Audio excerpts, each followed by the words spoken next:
حميد مجيد. دعاء شريكي اللهم آمين.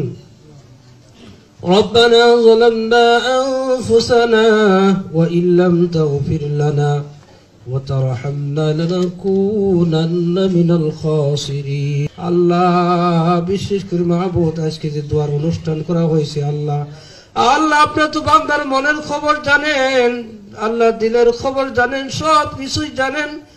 আল্লাহ আজকে যে নিয়তে আল্লাহ যে উদ্দেশ্য করে আল্লাহ দোয়া মাহফিল করেছে আল্লাহ, মানে আজকে সমাজ কোন পর্যায়ে এসে উপনীত হয়েছে, আমাদের সমাজ আজকে কোন দিকে ধাবিত হয়েছে। সিনেমা উদ্বোধনে মোনাজাত দিয়ে সিনেমা উদ্বোধন হয়। দেখেন, মদ খাচ্ছে তো বিসমিল্লাহ বলে খাচ্ছে, জেনা করার শুরুতে বিসমিল্লাহ করে জেনা করা শুরু করেছে, ডাকাতি চুরি করার সময় বিসমিল্লাহ বলে চুরি করা শুরু করেছে, মোনাজাত ধরে ডাকাতি করা শুরু করেছে। মানে সমাজটা পরিপূর্ণ, আগে সমাজ ধর্মের প্রতি ধাবিত ছিল, ধর্মকে সম্মান করতো, এখন সমাজ ধর্মকে সম্মান করে না। না, সিনেমা আপনি উদ্বোধন করবেন, সেখানে আপনি মোনাজাত ধরবেন, নো, এটা ধর্মের প্রতি কোনো টান না, এটা ধর্মের প্রতি কোনো ভালোবাসা না, এটা ধর্মের অপমান, এটা স্পষ্ট ধর্মের অপমান। আবার সেটাকে সোশ্যাল মিডিয়ায় আপলোড করা, সোশ্যাল মিডিয়ার মধ্যে সেটা ছড়িয়ে দেওয়া, এটা আরো ধর্মকে আরো বেশি অপমানিত করা হয়েছে। আজকে আমরা কোথায় গিয়ে উপনীত হয়েছে, আজকে আমাদের মস্তিষ্ক আজকে কোথায় মানে এসে পৌঁছেছে।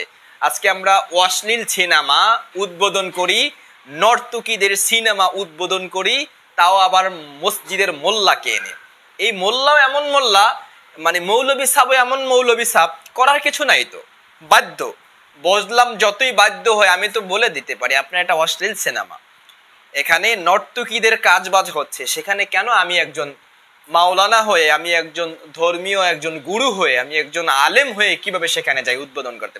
আপনি তো মৌলবী সাহেবের প্রতি আমার যে কথা, যে আপনি তো সিনেমা উদ্বোধন করতে আসেননি, মানে আপনি তো দোয়া করতে আসেননি, আপনি এসেছেন সিনেমা উদ্বোধন করতে। কিভাবে একজন মৌলবী সেজে এরকমের একটা জঘন্যতম কাজ আপনার দ্বারা সম্ভব হয়েছে, সেটা মানে আমার বোধগম্যে আসে না। মানে আজকে কি বলবো, বলার কোনো ভাষা আমার মধ্যে নাই। জাস্ট এই সমস্ত মোল্লা মৌলবীদেরকে আমাদের একটু অ্যাবাউট করে চলা উচিত।